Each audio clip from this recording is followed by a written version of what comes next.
Assalamualaikum warahmatullahi wabarakatuh. Masih bersama saya Afwan Arba Alfian, mahasiswa kelas 1 KPIC IAIN Purwokerto. Di sini saya akan menjelaskan tentang unsur-unsur hadis dan periwayatan hadis. Oke, untuk unsur-unsur hadis memiliki 4 poin. Yang pertama sanad dan rawi, yang kedua ada matan, yang ketiga sigot atau hamul wal ada, dan yang terakhir makharijul hadis. Untuk yang pertama adalah sanad. Sanad menurut bahasa adalah al-mu'tamad atau sesuatu yang dijadikan sandaran, bisa yang dijadikan pedoman dan pegangan. Sedangkan menurut istilah, sanad ialah mata rantai para perawi hadis yang menghubungkan sampai kepada matan hadis.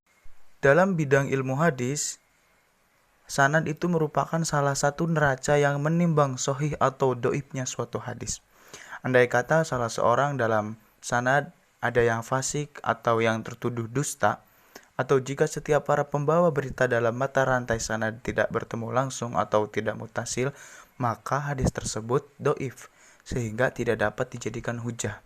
Demikian sebaliknya, jika para pembawa hadis tersebut orang-orang yang cakap dan cukup persyarapan, yaitu adil, takwa, tidak fasik, dan menjaga kehormatan diri atau muro'ah, dan memiliki gaya daya ingat yang kredibel, sanadnya bersambung dari satu periwayat kepada periwayat lain sampai kepada sumber berita pertama, maka hadisnya dinilai sahih. Menurut Dr. Mahmud At-Tohan, untuk mempelajari sanad ada beberapa syarat. Yang pertama, mencari biografi perawi. Yang kedua, membahas keadilan dan kedhobitan perawi.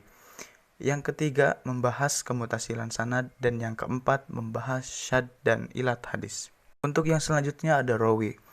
Rawi secara bahasa adalah meriwayatkan, sedangkan secara istilah, rawi berarti orang-orang yang meriwayatkan hadis, baik secara lisan maupun tulisan, asal hadis yang didengar langsung dari gurunya.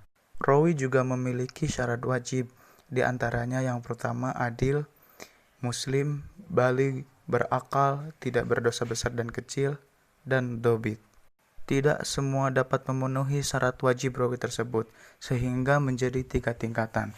Untuk tingkatan yang pertama adalah tingkat sahabat, ada tingkat tobin, dan yang terakhir tingkat madawin. Untuk yang selanjutnya ada matan. Matan menurut bahasa berarti kuat, keras, atau sesuatu yang tampak dan yang asli. Sedangkan menurut istilah, matan adalah sesuatu yang telah berakhirnya sanad.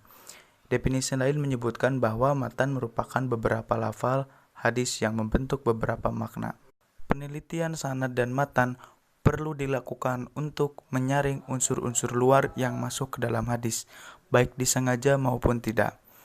Faktor utama penelitian sanad dan matan, yang pertama beredarnya hadis palsu. Yang kedua, hadis tidak ditulis resmi pada masa Rasulullah SAW. Yang selanjutnya ada sigot at-tahammul wal ada. At-tahammul yang berarti menerima dan mendengar suatu periwayatan hadis dari seorang guru, dan al-ada yakni menyampaikan suatu hadis kepada orang lain. Untuk selanjutnya ada metode dan bentuk sigot. Ada 8 poin metode dan bentuk sigot. Yang pertama as-simai, mendengarkan. Yang kedua ada al-qiraah, membaca. Yang ketiga ada ijazah. Yang keempat al-munawalah. Yang kelima al-kitabah. Dan yang keenam al-i'lam. Dan yang ketujuh al-wasyah. Dan yang terakhir al-wijadah. Selanjutnya ada makharijul hadis. Makharijul hadis ialah orang-orang yang menyebutkan perawi. Ada beberapa golongan tingkatan, yakni yang pertama ada at-thalib, al-muhaddisun, al-hafiz, al-hakim, dan amirul mu'min fil al-hadis. Selanjutnya ada metode periwayatan hadis. Metode periwayatan hadis yang pertama ada simai. Simai itu bentuknya yaitu seorang guru membaca hadis dari kitab atau dari hafalannya, sedangkan murid mendengar dan mencatat. Yang kedua ada qiraah.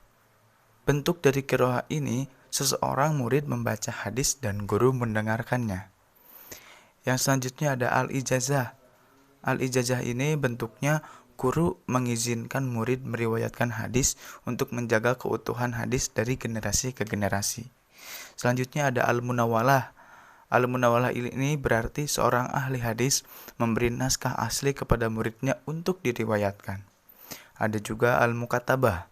Al-mukatabah dalam artian seorang guru menulis atau memerintah orang lain untuk menulis sebagian hadis dan diberikan kepada muridnya.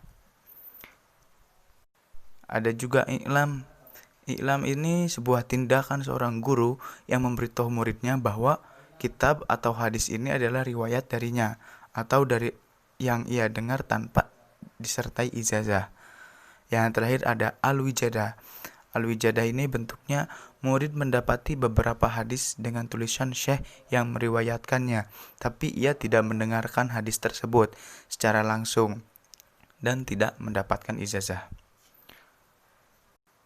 Mungkin sekian yang dapat saya sampaikan. Wallahul muwaffiq ila aqwamit thoriq. Wabillahil hidayah wa taufiq. Wassalamualaikum warahmatullahi wabarakatuh.